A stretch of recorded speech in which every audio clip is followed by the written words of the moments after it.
The Stefan Bandera stuff is insane. I mean, this guy is a Nazi collaborator. He killed Jews.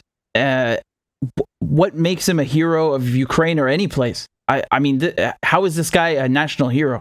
In whose book? Because he basically created the notion of modern day Ukrainian nationalism.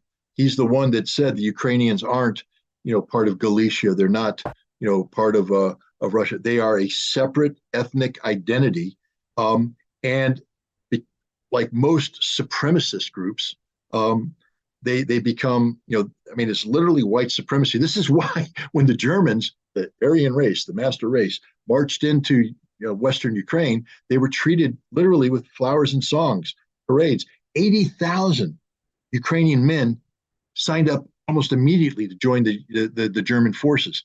Over 200,000 eventually signed up, fought in SS divisions.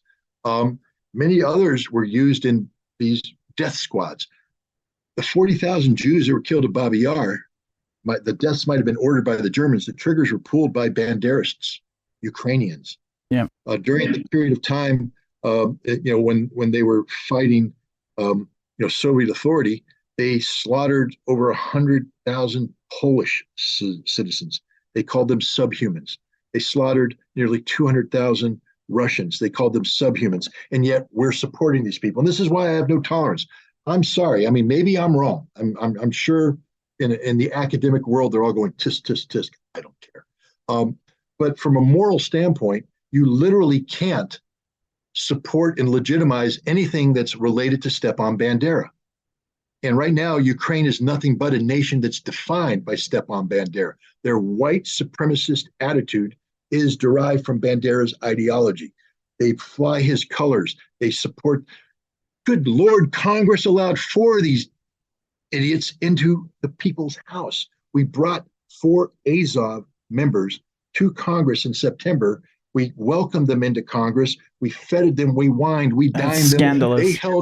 They held an auction on congressional property where they auctioned off Nazi memorabilia, Azov patches with Nazi symbols. They raised $30,000, and they're just treated like it. Then they were sent there. I think they're in Stanford right now, where our good old friend Michael McFaul is bringing them in, treating them like heroes. They're Nazis, Michael. They're Nazis. This is the wife of the leader of Azov, who currently is in sort of a parole-based isolation in Turkey. He was released by Russia, but he has to stay in Turkey for the duration of the conflict. She's accompanying them. He's a murdering, rapist thug, and we're letting the wife come around and talk about him as if he's a hero. There's another guy who's still in Russian custody. His wife is there.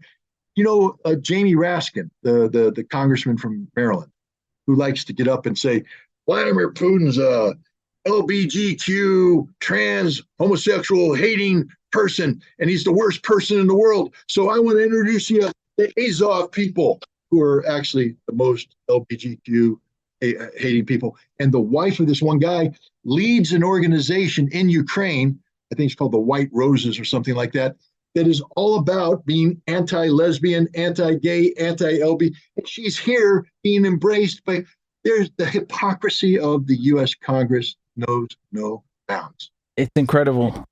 It's nuts.